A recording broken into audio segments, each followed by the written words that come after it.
जय गुरुदेव। हमारे यहाँ बहुत पुरानी कहावत है कि जब हाथी चलते हैं तो कुत्ते भौंकते हैं। तो मुनीर साहब भी कुछ इसी तरह से कुछ ना कुछ हर रोज़ अपनी स्टेटमेंट दे देते हैं। लेकिन इस बार उन्होंने किसी तीसरी कंट्री में जाकर इंडिया को न्यूक्लियर थ्रेट दी है। तो ये जो ब्लैकमेल है ये बहुत टाइम तक चलता रहता है। आज हम आलोक जी से बात करेंगे कि ये जो धमकी दोबारा दी है न्यूक्लियर ब्लैकमेल की इंडिया को, इसका क्या तथ्य है? देखिए, पहली चीज़ तो ये है कि जो राजनीति है और सेना, ये दो अलग अलग चीज़ें हैं। दुर्भाग्य से जो हमारा पड़ोसी है, वहाँ पर राजनीतिज्ञ कम रहे हैं और आर्मी चीफ ज़्यादा रहे हैं जो कि देश को चलाते हैं। जी। अब आप ये देखिए कि एक चुना हुआ प्रधानमंत्री होने के बावजूद जो एक आर्मी चीफ हैं, अब तो उनको चीफ मार्शल का भी दर्जा मिल गया है, तो वो अमेरिका 2 बार जा चुके हैं। और ये जो अभी कोई अमेरिका में क्लोज डोर मीटिंग हुई है, डिनर मीटिंग, जी। तो उसमें इन्होंने कुछ बातें कही हैं। सही है कि गलत है, कोई तय नहीं कर सकता, क्योंकि आजकल जो पत्रकार हैं वो भी चटपटी खबरें छापने के लिए जाने जाते हैं। तो उसमें से 3 बातें निकल कर आईं, जो कि ज़रूरी नहीं उन्होंने कही हो, जी। लेकिन वो निकल कर आई और उसका उन्होंने खंडन नहीं किया। तो इसका मतलब हो सकता है कि सही हो। तो पहली बात तो उन्होंने कही कि जो पाकिस्तान है एक न्यूक्लियर देश है, और अगर उसको कुछ होता है, हमारे एग्जिस्टेंस में प्रॉब्लम आती है, तो आधा विश्व हम ख़त्म कर देंगे। तो ये बड़ी नेचुरल चीज़ है। कोई भी जो न्यूक्लियर स्टेट है, वो अगर कहीं भी युद्ध होता है तो विश्व का अस्तित्व ही खतरे में पड़ जाएगा। इसीलिए रशिया और अमेरिका या जितने भी न्यूक्लियर स्टेट्स हैं, वो अक्षुण्ण बचे हुए हैं। ये पहली बार ऐसा हुआ कि जो ऑपरेशन सिंदूर में एक न्यूक्लियर स्टेट के ऊपर इंडिया ने एक्शन लिया। जी। लेकिन आप इसमें भी देखिए कि बड़ी सोची समझी रणनीति के द्वारा इन्होंने ये कहा कि हम टेररिस्ट पर आक्रमण कर रहे हैं। बिल्कुल। जब वहाँ से आर्मी अटैक हुआ तो उसको हमने न्यूट्रलाइज करते हुए अपनी ब्रह्मोस मिसाइल से उनके कुछ हवाई अड्डों को, जो कि आर्मी के अड्डे थे, उनको नष्ट कर दिया। तो फर्स्ट स्ट्राइक की, और उसके बाद मुझे ये लगता है इंटरनेशनल प्रेशर पड़ा पाकिस्तान पर, और उस प्रेशर के कारण कि युद्ध ज़्यादा न भड़के, और पाकिस्तान के डीजीएमओ ने बात की और हमने युद्ध विराम कर दिया। तो ऐसी स्थिति हुई। तो ये वास्तव में सही है कि अगर कुछ इस तरीके की बात होती है तो पूरे विश्व का नुकसान होगा, तो हमें कोशिश करनी चाहिए कि इस तरीके की कोई बात ना बढ़े। बिल्कुल।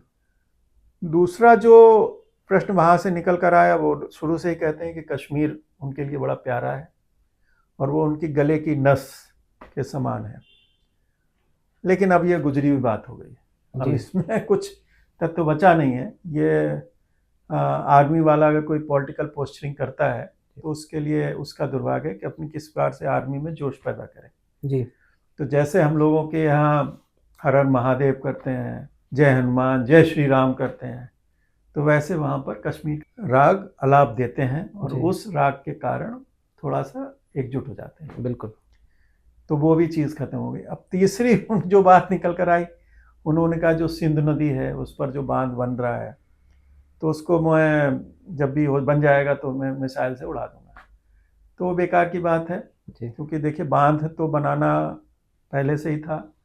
बस पहले ये था कि उस बांध में जब पानी भर जाता था या हम जब पानी छोड़ते थे, तो we need to inform them. उसमें कुछ ऐसी बेवकूफ़ी भरी शर्तें भी थी, जैसे कि उसकी डीसिल्टिंग नहीं कर सकते हैं, तो अब डीसिल्टिंग हो रही है। जी। और कुछ नहर वगैरह बना के डाइवर्जन हो जाएगा पानी का, लेकिन पानी की वहाँ बहुत कमी नहीं है, तो वो डाइवर्जन हो जाएगा। बरसात में वैसे भी ओवरफ्लो हो जाती है, तो उसका भी एक मुझे लगता है पॉलिटिकल माइलेज ज़्यादा है जी। सिंधु डैम वाला, लेकिन एक्चुअल में बहुत ज़्यादा फर्क नहीं पड़ता है, और वो चीज़ भी कंट्रोल में आ जाएगी। जो सबसे खतरनाक चीज़ है वो ये है कि एक न्यूक्लियर स्टेट होने के बाद ये भी निकल कर आया कि भाई हम तो एक पत्थरों से भरा हुआ ट्रक है। तो ये बहुत कुछ बात कह रही है कि मर्सिडीज से अगर पत्थरों से भरा हुआ ट्रक का टकराएगा तो क्या होगा। जी। तो पाकिस्तान को पत्थरों से भरा हुआ ट्रक कंपेयर करना और इंडिया को मर्सिडीज, तो ये हमारे लिए खुश होने जैसी बात है जी। कि अब हमारा जो दुश्मन भी है वो हमको अच्छी अर्थव्यवस्था मान रहा है। बिल्कुल। अभी तक वो हमें कंपेयर करते थे, अब वो कम से कम कंपेयर नहीं कर रहे हैं। जी। तो ये हमारे लिए उपलब्धि है। जी। और मुझे ये लगता है कि मुनीर साहब को रियलिटी पता है, हम एक सशक्त देश हैं। अब इसमें अमेरिका क्या गेम खेलेगा हमें प्रेशराइज करने के लिए, दैट इज़ इम्पॉर्टेंट थिंग। लेकिन बहुत सारे मल्टीनेशनल कंपनी इस समय इंडिया में अपना बेस बनाए हुए हैं, बिल्कुल। और ये जो एज है वो इकोनॉमिक्स से ही रन होती है। तो ऐसे समय में मुझे नहीं लगता कि कुछ बड़ा करने की कोई बात होगी किसी भी तरफ से, क्योंकि पूरा जो विश्व है वो चाहेगा नहीं कि कहीं पे बहुत बड़ा डिस्टर्बेंस पैदा हो। जी। और as a fourth economy we are contributing too much to the multinational companies. Right. तो ऐसे समय में हमको डिस्टेबलाइज करने की कोशिश नहीं की जाएगी। हाँ, एक ये अपुष्ट खबर आ रही थी कि जो डीप स्टेट है अमेरिका का, वो ये चाह रहा है कि किसी तरीके से मोदी हट जाए। इसमें कितनी सच्चाई है किसी को नहीं पता, लेकिन लोग कह रहे हैं कि जब पाकिस्तान में गड़बड़ियाँ हुई, चेंज हुआ, सत्ता परिवर्तन हुआ, या बांग्लादेश में सत्ता परिवर्तन, लेकिन फ़र्क है। देखिए, Indian democracy is very vibrant. Right. और इसमें आप देख सकते हैं कि हमारे जो जितने भी इंस्टीट्यूशंस हैं they are working very nicely. देखिए, जो राहुल गांधी का जो भी है SIR के बारे में कहना है, उनका एक पॉलिटिकल स्टैंड है। जी। और वो हमेशा कोई पॉलिटिकल स्टैंड ले लेते हैं एक इलेक्शन से पहले। बिल्कुल। और जब कमज़ोर होता है और कोई सशक्त व्यक्ति के सामने होता है तो वो अपना रोना रोता है। तो रोने के हिसाब से उन्होंने पहले कहा कि ये कॉन्स्टिट्यूशन खतरे में है, संविधान खतरे में है। जी। अब वो कह रहे हैं कि वोटों की चोरी हो रही। तो इससे ज़्यादा कुछ सीरियसनेस नहीं लेना चाहिए, क्योंकि हमारे यहाँ जो वोटर है बड़ा समझदार है। जी। और ये देखिए कि अब ये जो वोटिंग लिस्ट है उसकी कहीं पर भी कोई ऐसा पैराफर्नेलिया CEC के पास नहीं है, वो खुद करे। बिल्कुल। ही टेक्स, जितने भी हमारे प्राइमरी स्कूल के टीचर्स वगैरह होते हैं, तो उन लोगों वो लोग जाके घर जाके सर्वे करते हैं, उससे लिस्ट बनती है। इसमें कोई कुछ ज़्यादा कर नहीं सकता है। It is a digital age. जी। तो ये जितनी भी चीज़ें पोस्चरिंग कर रहे हैं, it is a political posturing.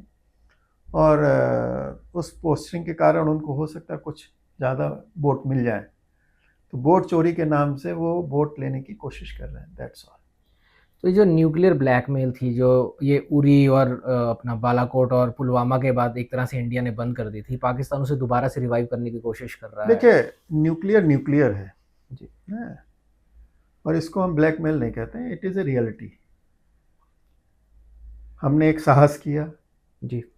और टचवुड, मुझे ये लगता है कि उस समय कहीं ना कहीं से कुछ इंटरनेशनल हमको सपोर्ट भी होगा, वरना वो हमारा दुस्साहस था।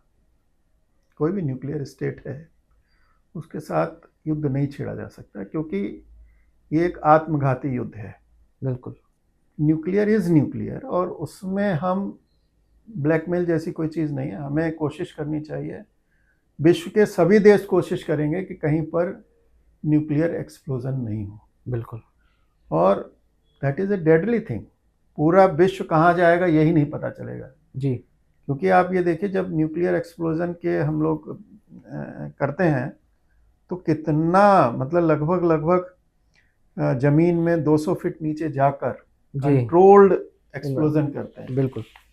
अगर इसको आप खुले में कर दें तो सदियों तक इसका प्रभाव रहेगा, और पूरे ग्लोब में प्रभाव रहेगा। तो इसको ब्लैकमेल नहीं कहना चाहिए, ये न्यूक्लियर रियलिटी है, तो we have to live with it. तो मुनीर साहब की बातों को बिल्कुल हल्के में लेके भारत को अपनी। देखिए, Munir is a army man. जी। तो उनसे बहुत पॉलिश्ड बात की आप अगर उम्मीद कर रहे हैं तो खुद गलत कर रहे हैं। जी। वो जैसा बोल रहे हैं एक आर्मी मैन को वैसा ही बोलना चाहिए। ठीक है, तो हमको इसको एक्सेप्ट कर लेना चाहिए। चलिए आलोक जी, ठीक है। आपका बहुत बहुत धन्यवाद। आपको फिर याद करेंगे। जय थैंक यू। गुरुदेव। जय गुरुदेव।